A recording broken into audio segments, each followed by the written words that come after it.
Let's build a concrete path to actually close the gap between our physical brain and our subjective experience. This video is a follow-up to my video challenging Alex O'Connor's views on consciousness. If you haven't seen that video, check it out. The response has been fantastic, and I appreciate everyone that watched, liked, and commented. I tried to respond to as many as I could, and that led me to making this video, which will close this conversation out, at least for now.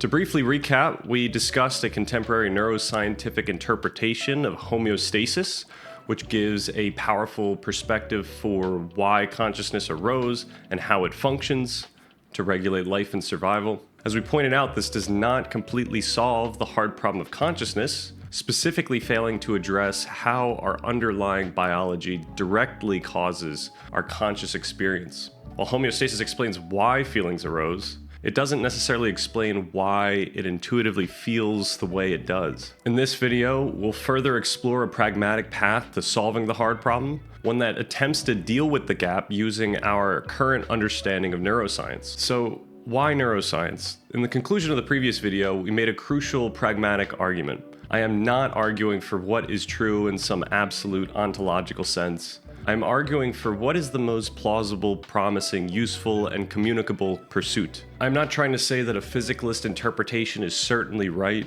nor that a non-physicalist interpretation is certainly wrong. Rather, I'm arguing for and according to the standards and rigor of empirical science. This is a reasoned bet based on abductive reasoning, inference to the best explanation.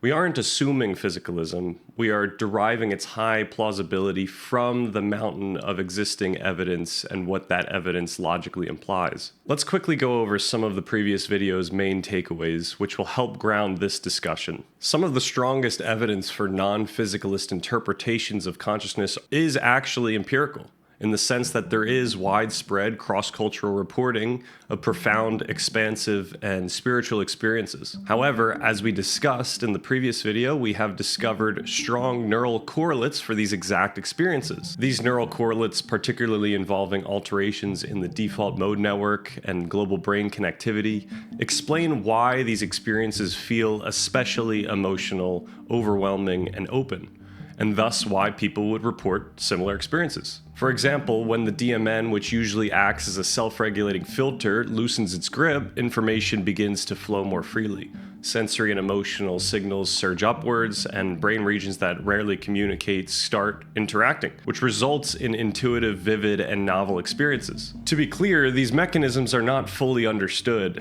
The point is that we can see clear correlates between subjective experience and neural mechanisms. And once again, this does not solve the hard problem of consciousness, but we will get there. The particularly interesting point that we made is that neuroscience suggests that our experience of the world, our self, and even what is happening in consciousness is affected by our memory, context, culture, past, etc.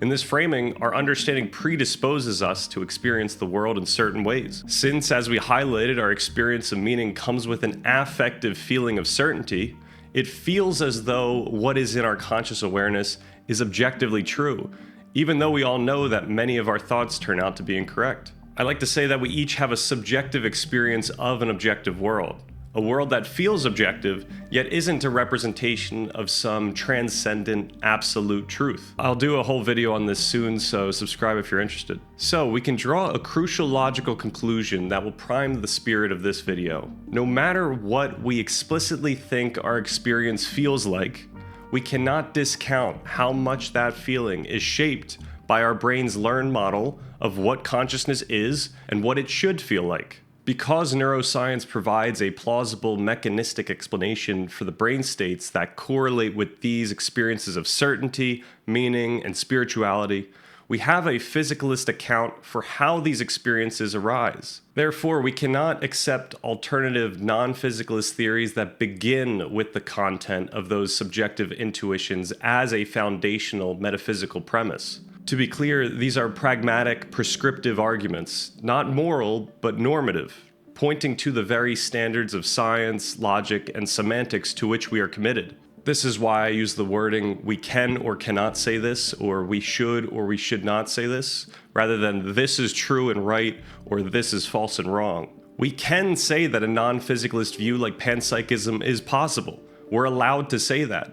given that no neural correlation evidence definitively disproves it. Yet, we shouldn't say that it is plausible, because all the subjective evidence used to support it, like profound experiences or metaphysical intuitions, is more simply and effectively explained by the neural correlates we've already found. We can say that a physicalist view is the most plausible framework we have, but we cannot say that it is certain. The hard problem gap is not completely closed. We are still met with an unsatisfying mystery.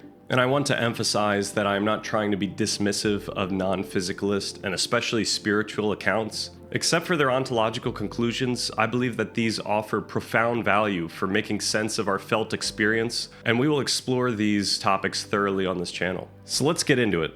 In order to take the hard problems seriously, we can ask, what is the leading candidate for the physical explanation of consciousness? Perhaps what we are seeking is where in the brain conscious experience arises, and how those neural processes give rise to the subjective sense of being conscious that we each intuitively know. Following neuroscientist Antonio Damasio's own homeostasis framework, while the body is indispensable, providing many of the reference signals that significantly contribute to our conscious experience, the feeling of the body arises only once those signals are mapped in neural form, specifically in the nervous system. This was the distinction we made between emotions and feelings. In the homeostatic framework, emotions are the organism's physiological responses, changes in heart rate, blood pressure, hormonal release, whereas feelings are the brain's mapped representations of those bodily changes. Then, according to Damasio, consciousness arises as these feelings are themselves mapped,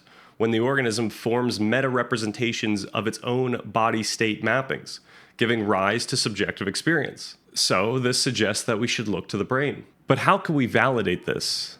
Well, we could look to brain lesion studies, which give us perhaps the most intuitive sense of which brain regions actually affect consciousness in significant ways. Damage to the higher order mapping networks we just discussed appears to significantly diminish or distort subjective feeling. Patients can often still perceive and think, yet they report an absence of emotional tone and self-presence, what Damasio would describe as the feeling of what happens. When we lose these key networks, we lose key aspects of our subjective experience and sense of self. We've seen this clinically.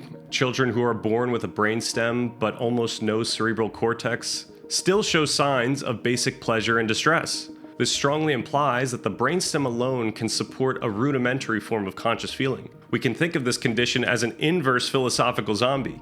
They can feel, but they don't know that they feel. They are awake, but not aware.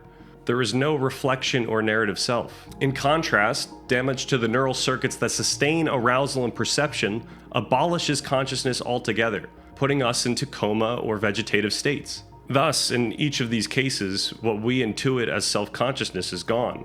Crucially, these parts of the brain don't function merely to give us a conscious display.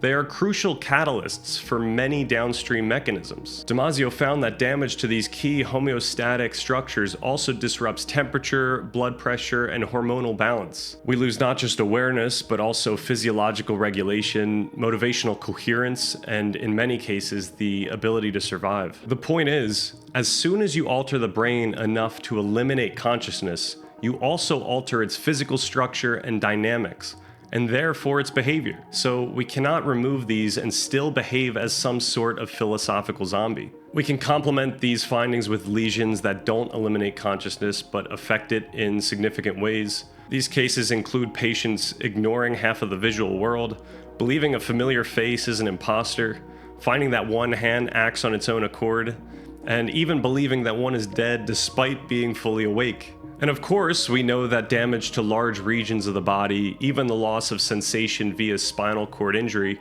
modifies but does not extinguish consciousness.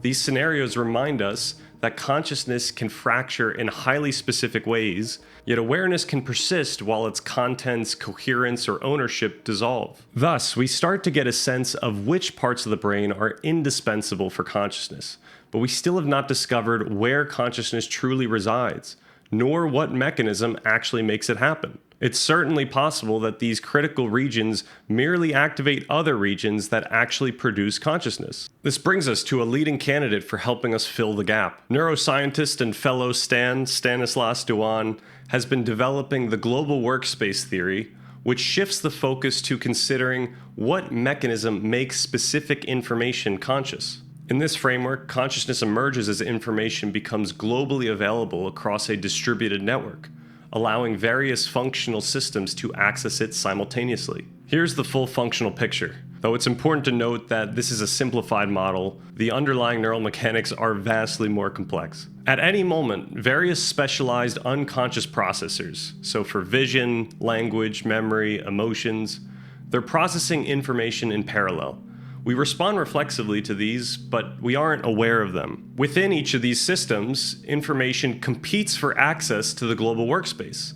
When certain conditions are met, based on attention, relevance, salience, a network-specific signal wins the competition and is broadcast across the entire network. According to this framework, this broadcast marks the transition of that specific information from unconscious processing to conscious access. So what is the global workspace? Well, it's a distributed network of long-range neurons that span throughout the brain, connecting these different functional systems. New information is constantly updating the global workspace, affecting the trajectory of our experience, and it culminates in a single unified experience, like my experience of sitting here in this room. The key hubs consistently identified for this workspace are high-level cortical networks.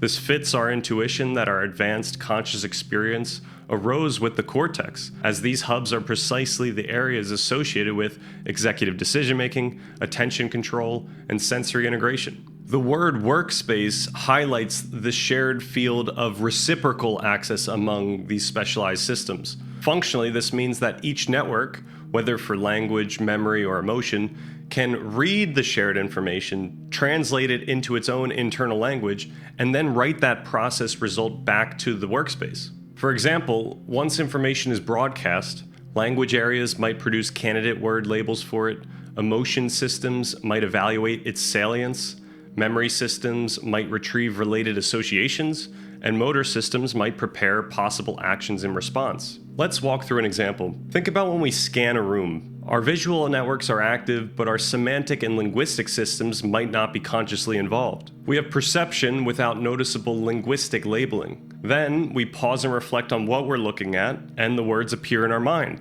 That is a chair. So what just happened? The visual information of the chair was already being processed unconsciously by visual networks. Our top-down attentional systems selected and amplified that specific visual signal. This amplification caused the visual information to be broadcast to the global workspace, making it consciously accessible. Then our language and semantic hubs received that broadcast, processed it, and fed their own information back into the workspace. In this case, the verbal label chair. Simultaneously, other networks contributed, imbuing the chair concept with emotional significance or related memories. This new integrated global workspace state, which now contains the articulated chair, the visuals, the feelings, becomes the next piece of content available for processing, allowing us to form the complex thought, I am now consciously aware that I am looking at a chair. To summarize, consciousness emerges from this mutual reinforcement among these different systems, all translating and contributing a unique aspect of conscious experience back to the shared workspace.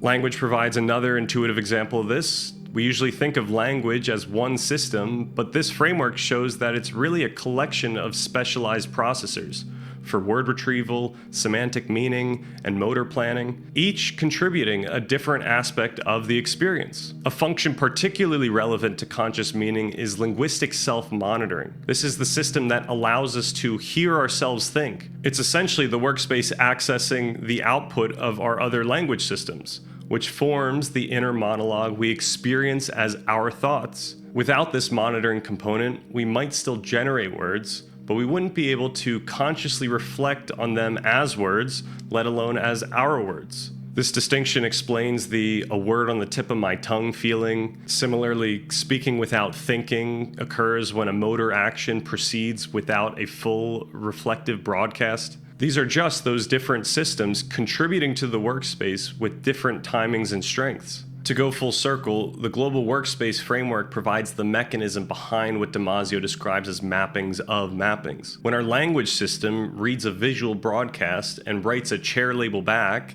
it is effectively generating a new map based on a previous map. As you can see, even that is an oversimplification. This is a highly complex recursive process where all systems are constantly reading from and adding to the global workspace. So think mappings of mappings of mappings, on and on and on.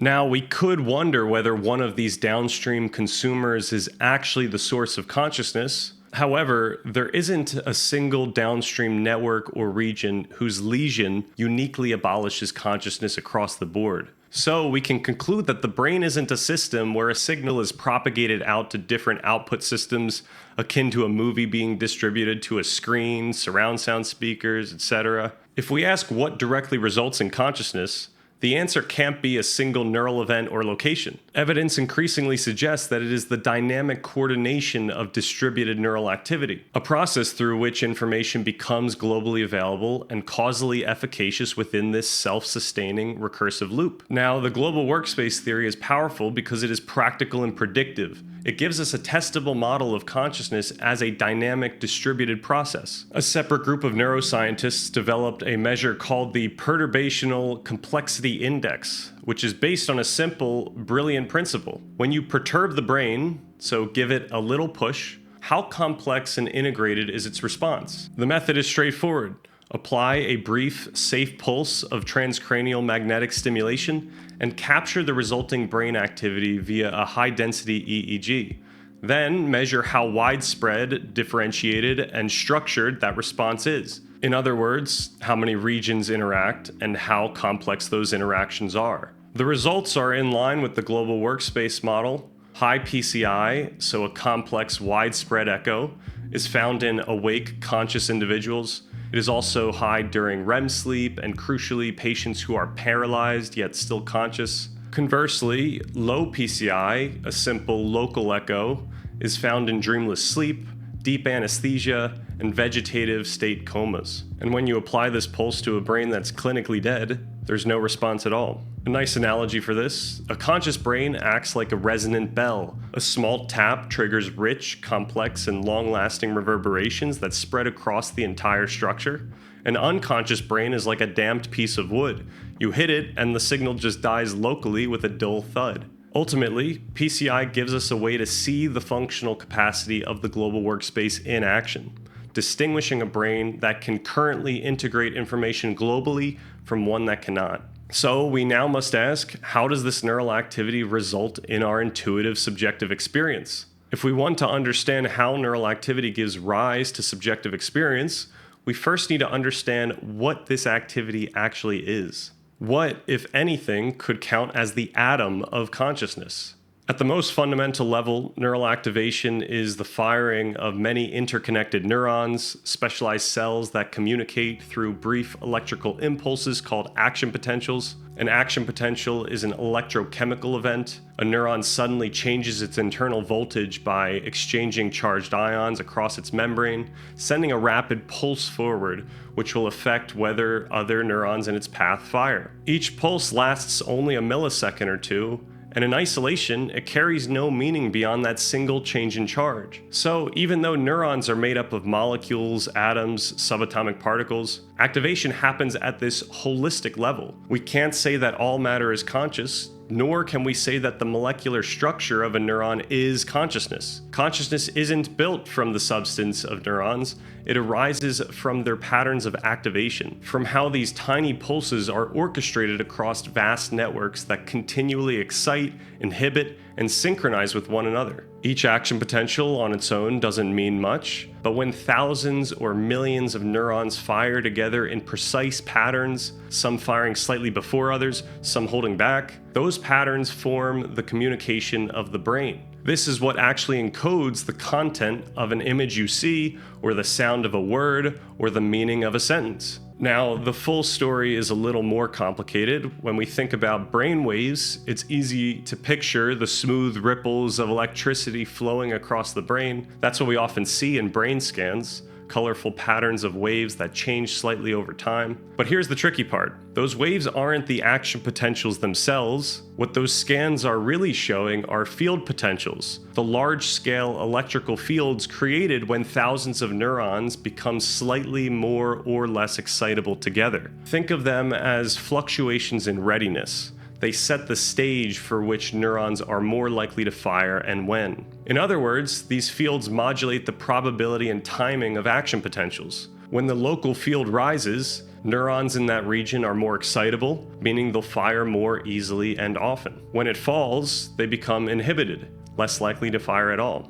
This rhythmic push and pull creates coordinated windows of opportunity across the brain, moments when signals can move efficiently from one region to another. So these field potentials show the overall rhythm of brain activity, the beat that keeps different parts of the brain in sync, and the content itself lives in the precise pattern of action potentials that travel through those regions. We can think of it like an orchestra. The field potentials are the conductor's tempo and direction, determining who plays and ensuring that everyone is playing together. The action potentials are the notes, the actual music. If you remove the conductor, the orchestra becomes chaotic and falls out of rhythm, but if you remove the musicians, the music disappears completely. Likewise, when scientists silence neurons' action potentials, perception and behavior vanish.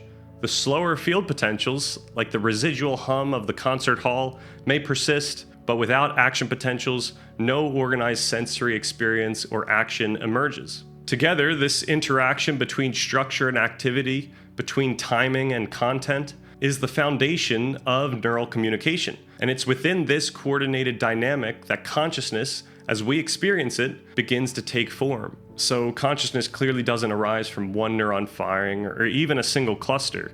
We don't feel individual action potentials. Rather, we must consider that our unified flow of perception, thought, and emotion occur as a consequence of these granular dynamics spread across the brain's entire distributed network. Without that broader network, without information being integrated and made globally available, we don't get consciousness as we intuit it. We can only speculate whether any kind of proto-conscious experience arises at smaller scales of neuron activity, not matter. But even if some elementary form of awareness exists in isolated circuits, it would be nothing like our own. Our conscious experience depends on cortical systems that give it its shape and subcortical systems that supply emotional tone and the felt sense that what we're experiencing is real. We tend to anthropomorphize consciousness, assuming that if something feels, it must feel the same way we do. But neuroscientists strongly suggest that different brains built with different architectures likely experience the world in significantly different ways, if they experience it at all.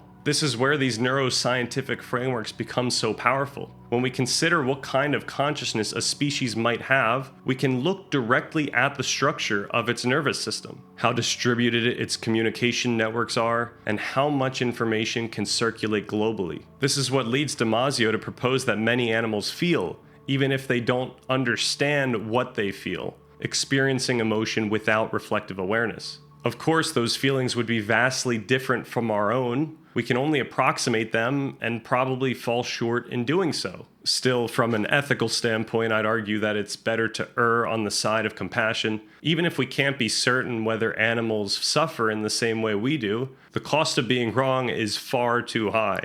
But back to neural activity. Just as we can't locate consciousness in a single neuron, we also can't find it in a single moment of time. Conscious experience takes its familiar human shape only when we zoom out and look at its evolution, the way patterns of neural activity unfold and transform over time.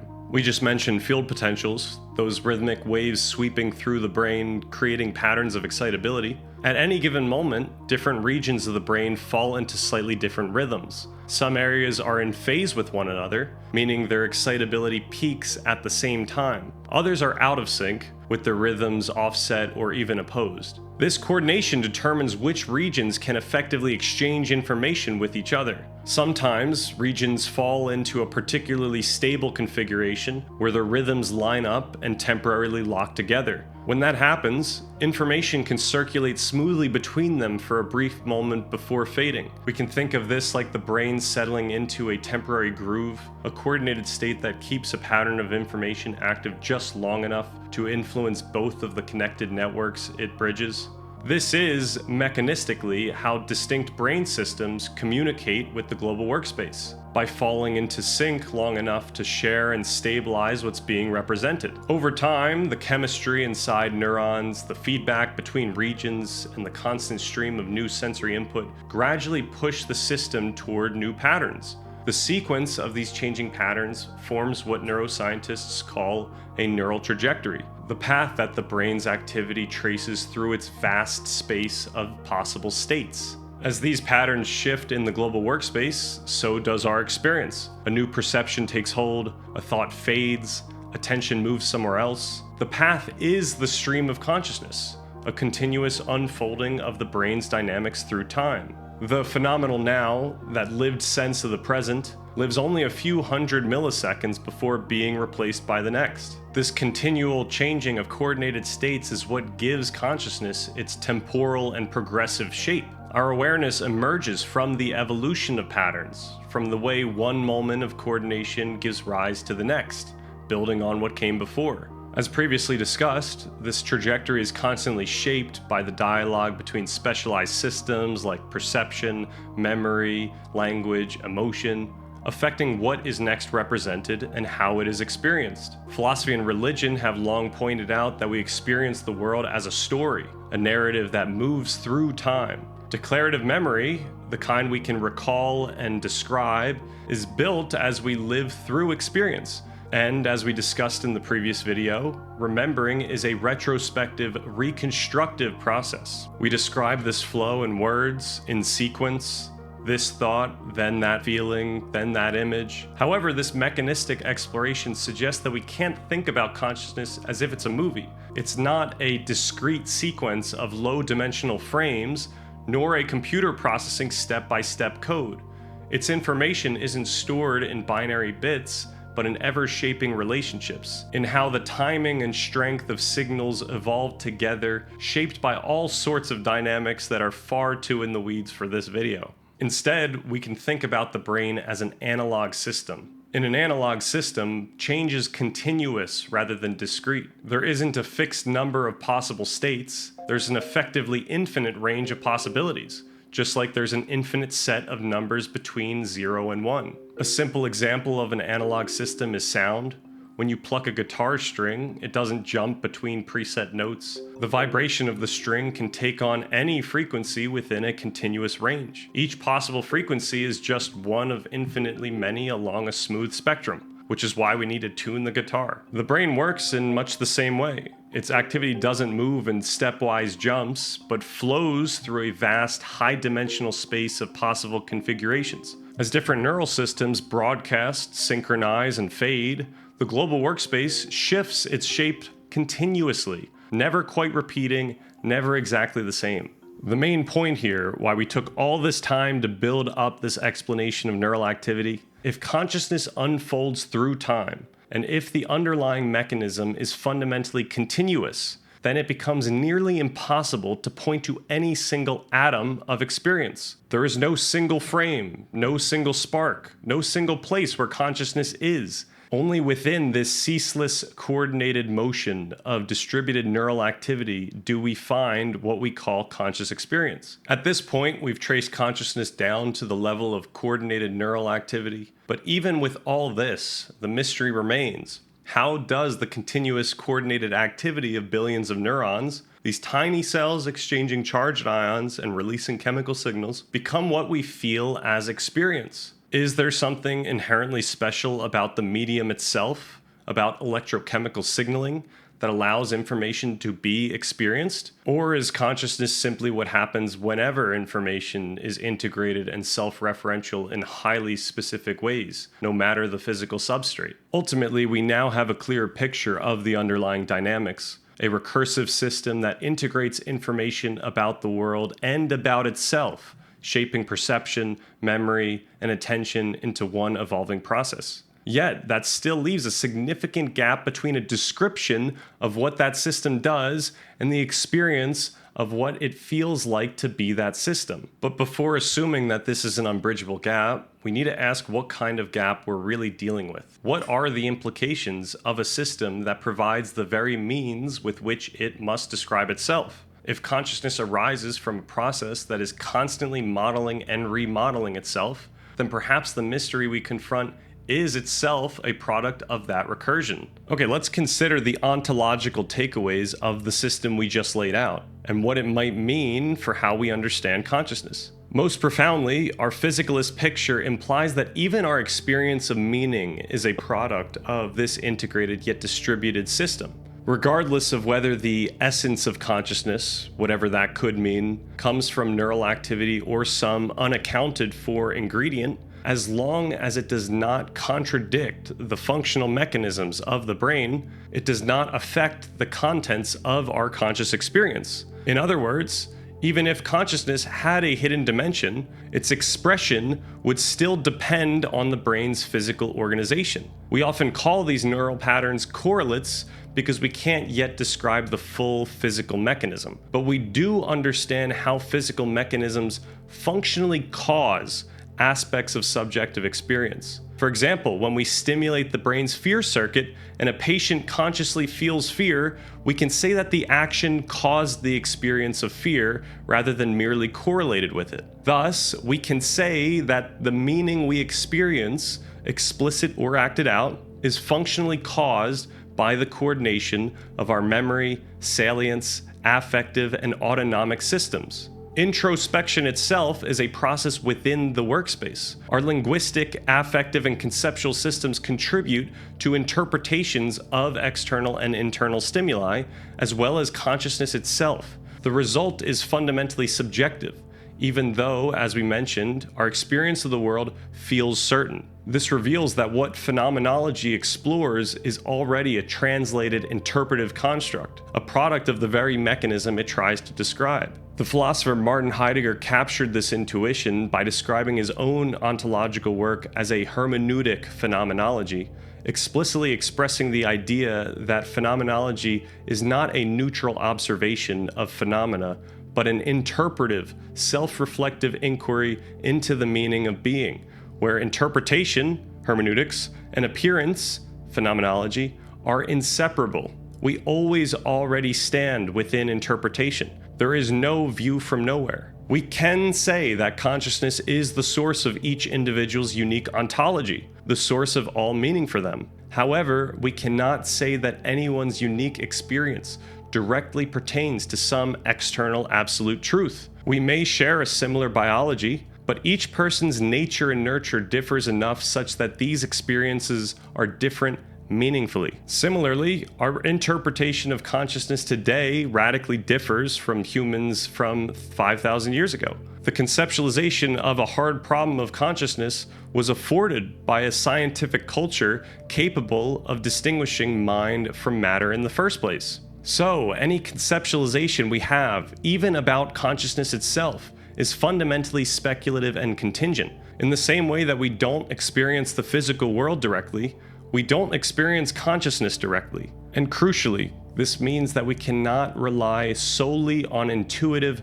self-evident features of experience as metaphysical bedrock, even if they feel logical. In other words, we cannot use the intuitive content of an experience as evidence for that content's truth, regardless of whether that thought feels self-evident, such as the universe feels conscious or my mind feels separate from my body. This reveals a primary point of divergence from many non-physicalist views. Frameworks like integrated information theory and analytic idealism, for example, rely on the same epistemological starting point, the Cartesian idea that consciousness is the only thing we can be 100% certain of. They then elevate this one subjective intuition to the status of a primary, non-negotiable axiom that forms the metaphysical bedrock for their entire theory. Even arguments built on pure logic, such as Chalmers' philosophical zombie, ultimately depend on the feeling of conviction they produce, Our sense of what is logical or self-evident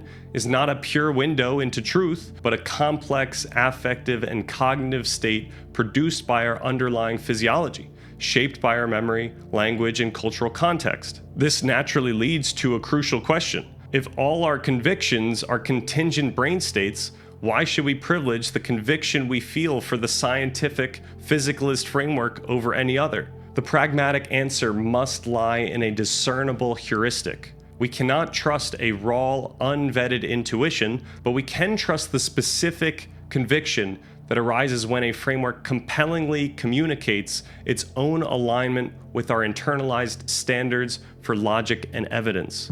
The pragmatic norms of science and logic demand that we take responsibility for the burden of proof, and we must explicitly demonstrate this alignment in a rigorous and compelling way. Our conviction, then, is the internal feeling produced when our internalized heuristics for rigor recognize that a framework has successfully met this burden. For those who have deeply internalized these standards, this resulting feeling of conviction naturally arises when a framework aligns with evidence and rigor. This helps explain why this argument might feel more compelling to some than others. Scientific rigor, in this case, is simply the prerequisite for this line of reasoning to intuitively feel right.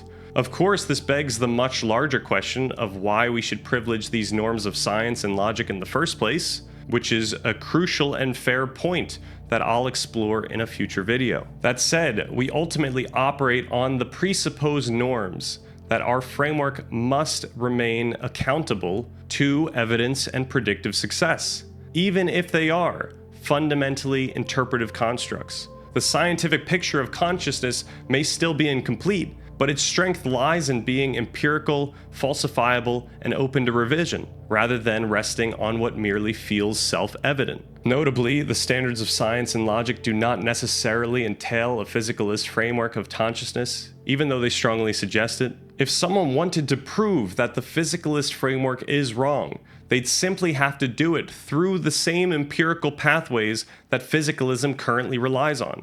Okay, we discovered that solving the hard problem with science is deeply unintuitive, but that's the point. Science explains why it's difficult to intuit how consciousness arises, because it shows how our intuitions themselves are products of the very system we're trying to explain. Many spiritual and philosophical practices aptly arrive at the conclusion that we cannot capture the complete essence of conscious experience in words. And neuroscience now provides a mechanistic reason why. Any description or conceptualization of consciousness is, by its very nature, a low-dimensional, symbolic interpretation of an unfathomably high-dimensional, continuous, and analog neural trajectory. We cannot fill the gap with a description for the same reason we cannot taste a recipe for a cake. The only thing that truly feels like consciousness is that specific, complex, and recursive flow of information itself. So then, if the goal isn't to capture the experience in words,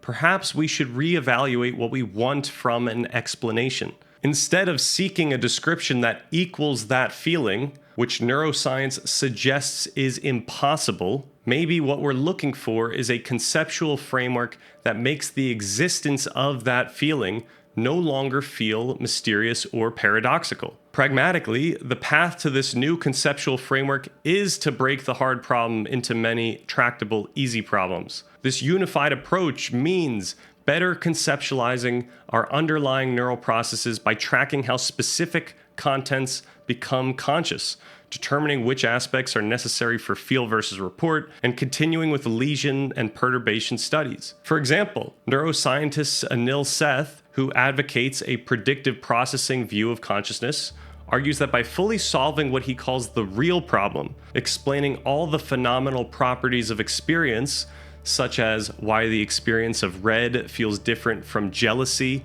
or the taste of cheese, then the hard problem will dissolve, much like the hard problem of life dissolved once we understood molecular biology. In practice, this approach is all about filling the gap conceptually, refining how we map experience to mechanism until the mystery loses its force. This means we can progressively solve the problem by comparing the properties of various experiences to identify which abstractions are most relevant to our intuitions about consciousness. Ultimately, we are looking for this conceptual solution. We are looking for the abstractions that make the relationship between mechanism and experience no longer feel mysterious.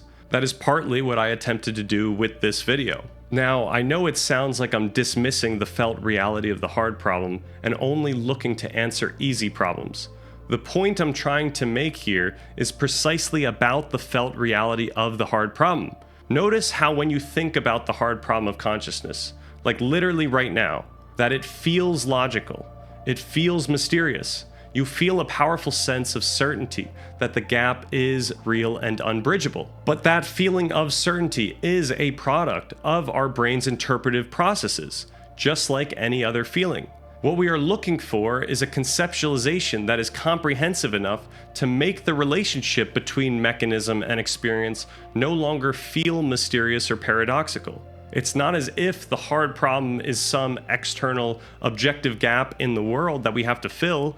It's an internal conceptual gap in our own understanding that can change as we learn more. Thus, rather than treating various physicalist frameworks as competitors, it makes more pragmatic sense to view them as complementary lenses on the same underlying process. Homeostasis, global workspace theory, predictive processing, active inference, and the free energy principle each highlight a different functional aspect of the same underlying system, an evolved, emergent property of recursive, self-organizing dynamics. None of these require a further bridge between mind and matter. The structure of the process already entails the structure of experience, recursive modeling of the world and the self, unfolding through continuous feedback. Pragmatically, this approach reframes the notion of the hard problem as something to revisit over time, but not something to get stuck on. Just to be clear, the physicalist view is predicated on the assumption that its own perspective is insufficient and lacking. The claim that neuroscience will never solve the problem is an untestable, unfalsifiable statement of metaphysical pessimism. Science operates on the explicit bet against such never claims. Nevertheless, science is actually moving incredibly quickly in this field, and many researchers are focused on answering these very questions. They are mapping how patterns of brain activity correspond to patterns of experience with unprecedented precision. Studies in representational geometry show that when we see colors, faces, or hear sounds, the brain's activity forms distinct geometric shapes in high-dimensional space, structures that mirror how those experiences feel. Causal experiments using stimulation techniques can nudge those neural patterns and sometimes shift perception itself, further hinting at direct links between mechanism and experience. Predictive modeling is offering new ways to simulate how the brain's expectations shape perception, while network analyses are revealing how different states, like dreaming, anesthesia, or psychedelics, each have their own dynamic signatures.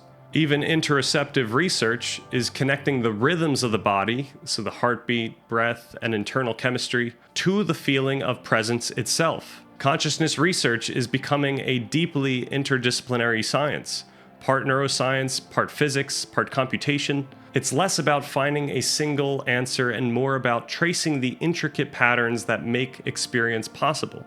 We can only expect that the coming developments will continue to blur the line between what once felt unimaginable and what we can finally describe, shifting the very boundary of the mystery itself and redefining what remains to be explained.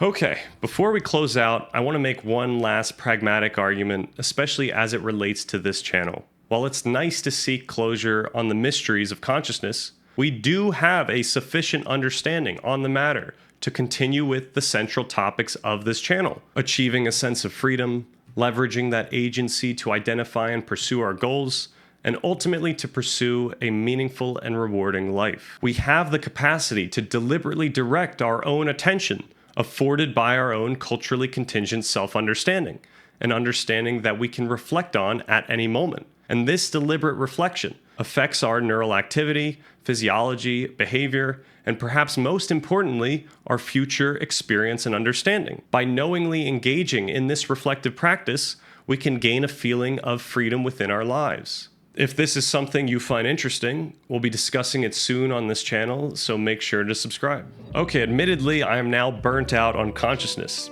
as I mentioned, it isn't necessary that we solve these problems in order to pursue this channel's ultimate aims. That said, perhaps it was necessary to build the argument for why that is the case, since I expect many people to identify and challenge this channel's physicalist presuppositions, especially since we do so in a unique, seemingly idealist way. Regardless, I felt like this was an apt rite of passage for this channel, given that consciousness is so fundamental. We will make sure to cover more practical topics in the future, so stay tuned. I hope you all enjoyed and perhaps learned something. Have a nice rest of the day.